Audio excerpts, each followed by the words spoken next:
Hi, my name is Mark Liebman. I'm a retired Navy captain and naval aviator. I've got about 6,000 hours of flying time in both helicopters and fixed-wing airplanes. I'm also a historian as well as an author with, by the end of January, 14 different novels out on the market. Today we're going to talk about three different airplanes: the Douglas SBD Dauntless, the Aichi VAL, or the D3A2 VAL, and the Junkers Ju-87 D3 and D5 Stuka. The reason I picked these airplanes is simply this: number one, each of them had innovation in their design that enabled them as monoplanes to dive steeply to attack a target. The second thing is they enabled their respective services to develop tactics in the late 1930s to take advantages of the characteristics of an effective dive bomber. Number three is that they were the primary dive bombers when their nations went to war in 1939, or in the case of the United States, 1941. And they were all, strangely enough, still flying combat sorties at the end of the war. The VAL had been replaced by a second version of it, and the JIL, but there were still VALs being flown, mostly as kamikazes, by the Japanese at the end of the war when they surrendered. So let's talk a little bit about dive bombing. It began actually in World War I. And the British tried dropping bombs from steep vertical dives as a way to more accurately bomb artillery positions. The tactics worked, but the airplanes suffered heavy losses, both from structural failure from the G-forces as well as from enemy fire, and the Brits decided that it wasn't worth the cost. However, the Navy began looking at this, the U.S. Navy that is, began looking at this in 1925 because they realized it was probably the best way to hit a maneuvering ship with bombs. This is, by the way, different from what the Air Force thought, that they could fly level over a ship and dump bombs out the belly and hit it from 10,000 feet. History will show that that was not exactly the best way to do it. And then the Japanese Navy, following the lead of the U.S. Navy, began experimenting with dive bombing in 1931 when they bought a German dive bomber known as the Henkel HE-50. The Luftwaffe looked at it from a totally different aspect. They looked at it as a way of providing close air support to ground troops in contact, and they began experimenting with it with the Ju-87 in 1934, and then they got lots of experience during the Spanish Civil War. In the early 20s, the RAF and the United States Army Air Corps decided that they weren't going to pursue dive bombing. The Marines, on the other hand, said, this is really good, and again, with the support of the Navy, began to experiment with dive bombing, and they actually proved it in what we call the Banana Wars in Central America when we were supporting various governments. And then Ernst Udet came to began to believe in dive bombing when he watched a demonstration of U.S. Navy dive bombers flying a Curtiss F-8C, which he actually later bought. So by the late 1930s, the doctrines began to develop, and there were a couple things that they realized. Number one, as they began to switch from biplanes to monoplanes, that the airplanes began to dive much faster and became very difficult to control, not only the airspeed, but the actual airplane itself. Whereas a biplane with lots of drag, you stand it on its nose and it starts down, it's going to hit a terminal velocity, and it's not going to accelerate much faster. Whereas you put a monoplane and put the nose down 70 degrees, it's going to accelerate and keep accelerating until either you pull out or it hits the ground. So the rate of descent also became an advantage to the dive bomber because the guns of the time could not track a fast diving dive bomber, and the fighters couldn't get in there either because, again, as soon as they put their nose down to follow the dive bomber, they would quickly out-accelerate it. So as the 1930s came on, and by the beginning of 1939, the three services, the Japanese Navy, the U.S. Navy and Marine Corps, and the Luftwaffe, had evolved into the way they were going to use these airplanes. Number one, the Japanese Navy and the United States Navy realized that the dive bomber is probably the primary ship-killing weapon. You could dive, you could hit the ship no matter what it was doing. They also wanted to use it as a close air support weapon. The Luftwaffe, on the other hand, saw it primarily as a land-based close air support weapon, although during the Battle of Britain they did use it to attack ships. So the primary missions that were flown throughout the war differ a little from country to country. So the Imperial Japanese Navy and the U.S. Navy pretty much did the same thing, except the Japanese Navy used its dive bombers to do level bombing of land targets, which the U.S. Navy and Marine Corps didn't do. And the U.S. Navy used the SBD in a scouting role because of its long range. Scouting is exactly what it is. You go out, fly a distance from the carrier, look for enemy formation of ships, and then report the position and fly back to your carrier. I'll talk more about that in a little bit later when I talk about what a scouting mission really entails. And then obviously the Navy and the Marine Corps flew dive bombers and close air support. But the Luftwaffe took it to several different levels. Number one, close air support. They hung 37mm guns on the wings of the Stuka to use as a tank killer. They did do dive bombing of ships again during the Battle of Britain. They used it to drop supplies from the wing stations. And then also, they hung a torpedo on the Stuka. Initially is when they were developing an aircraft carrier, which never really put to sea, called the Graf Zeppelin. But they also tried dropping torpedoes with the Stuka during World War II. So let me talk about the two kinds of dive bombing attacks. There's glide bombing and there's dive bombing. Glide bombing is essentially you shove the nose over to about 30 degrees below the horizon and dive towards the target. At some point, you release the bomb well above the target, and if the target moves after you release the bomb's going to go where it's headed, and you're going to miss the target. It's less accurate than dive bombing because you have to release at a higher level, and also you're not necessarily pointed as down at the target, so there's more error introduced by wind and the actual trajectory of the bomb. However, glide bombing takes far less training than dive bombing. So let's talk about dive bombing. From a pilot's perspective, it's an unnatural act because what you do is you roll the airplane into the bank, into a dive, and I'm going to use a Grumman F4F Wildcat as a model. This is actually in the colors of VF6 from the Enterprise in 1942.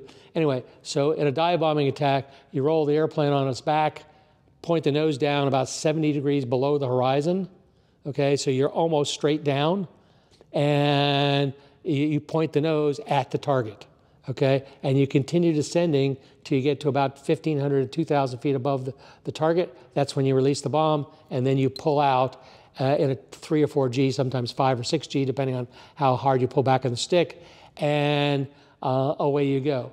To do this, you need specially designed airplanes because the stresses on the airplanes from the pullout, and also you need to be able to control the speed down to about 240 to 250 knots. So when you're coming down at 12 to 15,000 feet per minute from 15,000 feet, you're going to be in this dive for about a minute, and you want to keep the speed down. So it needed some technology to do that.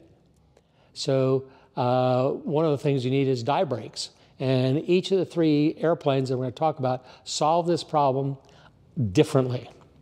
So there are a lot of dive bombers built during the war years. The ones I'm going to talk about again, the Douglas SBD, the Aichi Val, and the Junkers 87, Ju-87 to be correct, were the most prevalent. There are others. Yes, the Curtiss SB-2C, they built more of them than they built Dauntlesses. However, they didn't show up in the fleet until 1943. The Russians built a thing called a PE-2. It didn't show up in the war until 1941. So there again, the reason I picked these three airplanes is because they were used by their respective services on day one of the war and pretty much throughout the entire conflict. So the SBD began life as actually a Northrop design, and at the time, Jack Northrop's company was 51% owned by Douglas. They had designed an airplane called a Gamma. Then it became the XB-2 as part of a Navy competition. But at that point, Douglas took over the contract in 1938, gave a guy by the name of Ed Heinemann, who also designed several other airplanes for Douglas, probably the one everybody knows, or maybe not know, is the A-4 Skyhawk. And he began refining the design. The first problem he had to solve was how do you control dive speed? And the SBD has this unique split flap, which you'll see in a few seconds, in that they're perforated and they extend above and below the wing. And with that, you can still use them for landing to control your speed, but it controls your speed in a dive. The original SBDs had 1,000 horsepower R-1820s. By the end of the war, they had 1,200, and they stopped making them in 1944. The Aichi was actually based on a German design that never really saw much action, called the Aichi-70. It had an elliptical wing.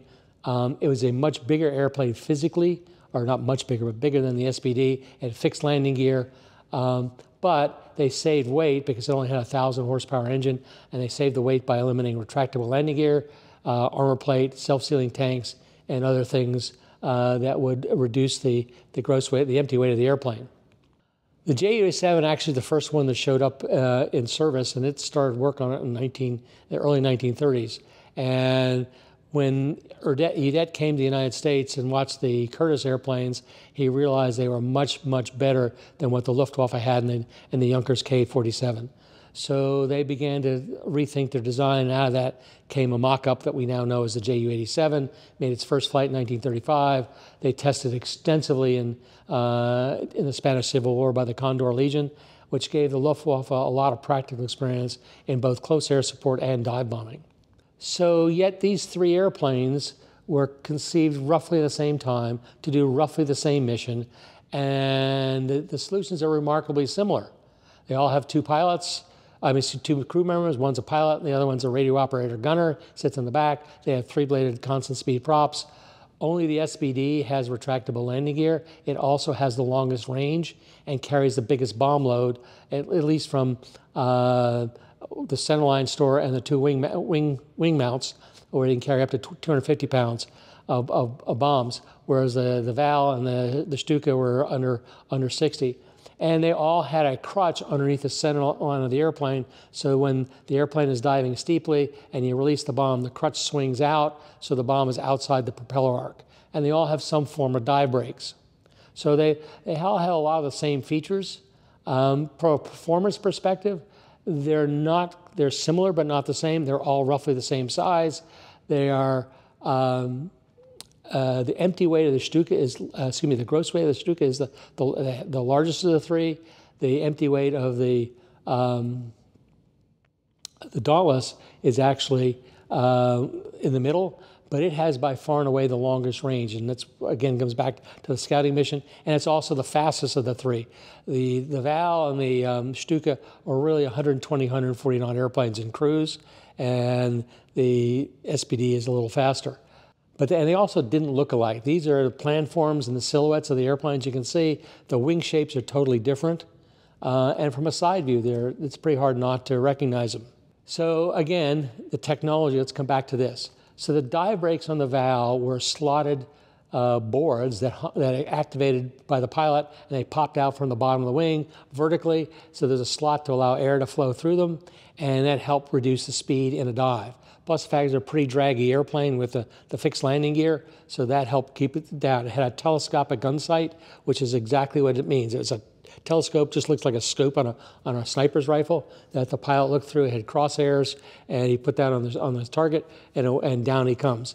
In the back seat, they also had a drift sight, so that for level bombing, you could adjust your aim point based on how the airplane is drifting due to crosswinds, and it also had a meter, and it also had a sight that you can take bearings from other known pieces of geography, such as an island or a ship or anything else that you want, so that you can provide bearings.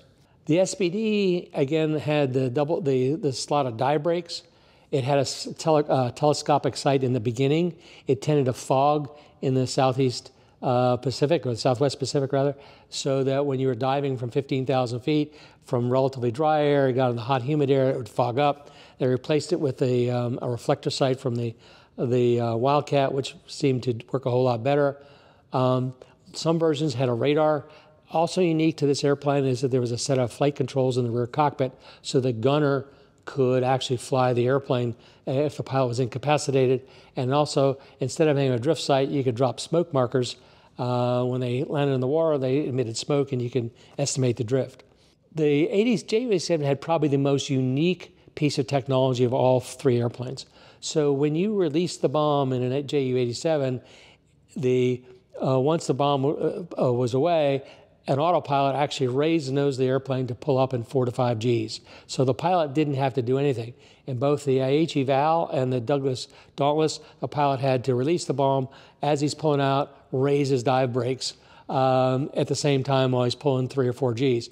Not easy to do, but it could be done. It also had a window on the floor of the cockpit so the pilot could actually fly directly over the target and see it. It used slotted flaps as opposed to the holes in the die brakes. So these slotted flaps were actually extensions of the wing, and in some cases they acted as an aileron, some cases they acted as landing flaps to slow the airplane down, or in a dive they dropped below the wing to reduce the speed of the airplane. It too had fixed gear, so it didn't accelerate nearly as fast as the SBD, and it had a reflector gun sight from German fighters. So this is what it looks. This is what a valve looks like. You can see the telescopic gun sight. You can see the fixed landing gear, and you can see the die brakes, which are retracted in this particular photo.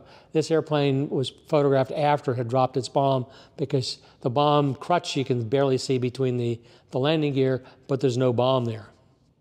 This is an SBD, and it's a classic picture of one coming downhill. It's just released the bomb. You can see the holes in the perforated flaps, and they're pretty distinctive.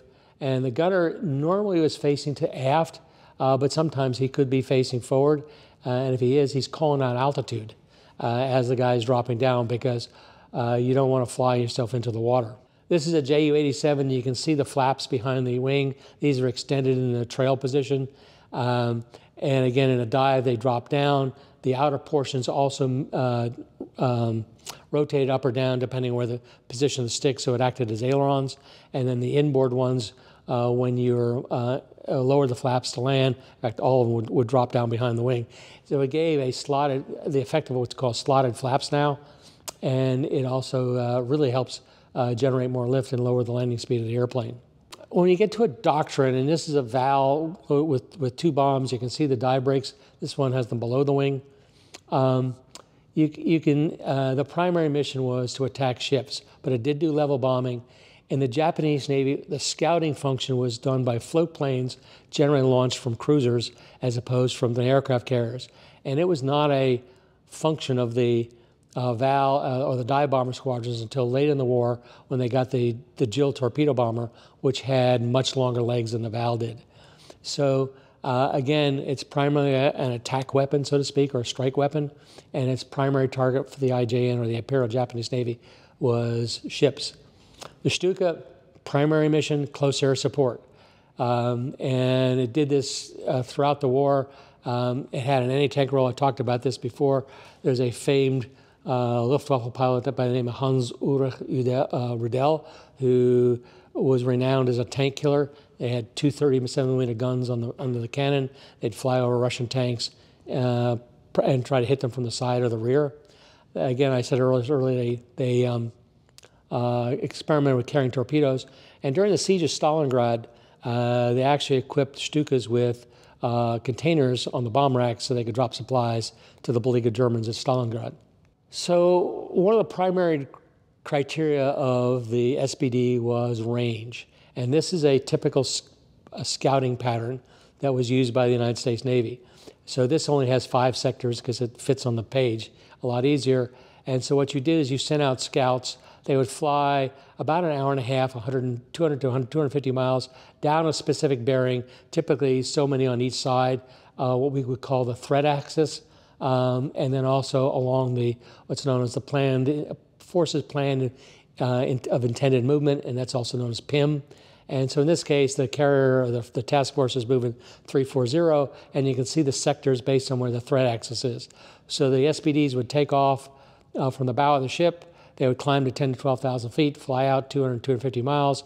Everybody would turn right for 10 to or specified minute time, and fly 10 degrees of bearing. So each of these sectors were known, and then at the end of that 30 minutes or 10 degrees, they would return back to the carrier. And so just, at 10,000 feet on a clear day, you can see about 106 miles. Now, with a Mark I eyeball, what can you see on 106 miles? You can't see a ship, but you can see a plume of smoke from a smokestack. You can see wakes. You can see other things that are on the horizon that may or may give you cause to investigate. Again, scout. And then again, this whole set of wedges or sectors is driven by the wind, and you always would turn into the wind for your crosswind or the cross sector. So in another video, I'll talk about how the airplanes found the carriers back when they did this, because we did this without radios, and we did this without homing beacons. And actually in the late 70s, and even before GPS, we still did this by using what's known as a plotting board. And again, in another video, I'll talk about overwater navigation out of sight of land. So the profile of a typical US Navy dive bombing attack is pretty simple. You fly out to the target, you spot the target about 30 to 45 seconds before bomb release, which starts somewhere around 15,000 feet, up sun and upwind. You arm the bombs. The formation is basically gets an echelon right or echelon left, and each airplane again begins to peel off in a section. You've probably seen movies where the airplanes are stacked up in formation, and again, you roll onto its back and you pull the nose through the horizon down to about 70 degrees from vertical. And so at that point, you're about 35 to 40 seconds from bomb release. So what you're trying to do is, A, jink the airplane so you don't get hit by AAA, but you're also adjusting the range. Bomb release is somewhere around 2,000 to 2,500 feet, and at which point you pull back on the stick, raise the dive brakes, and you level off at about 100 to 200 feet and skim over the water to get out, to escape. It's a thrilling ride from those I've talked to who have done this, but again, it's only about 35 to 40 seconds. And it's very difficult for the AAA systems on a ship to track a diving airplane, even if they're radar guided, and because they just can't move the barrels fast enough. So this is one of the reasons why the US Navy developed this thing called a proximity fuse for the 5-inch and the 40-millimeter guns, because they would get close to the airplane and explode. They didn't have to hit it, and they wouldn't explode it. You didn't have to set them in a predetermined altitude.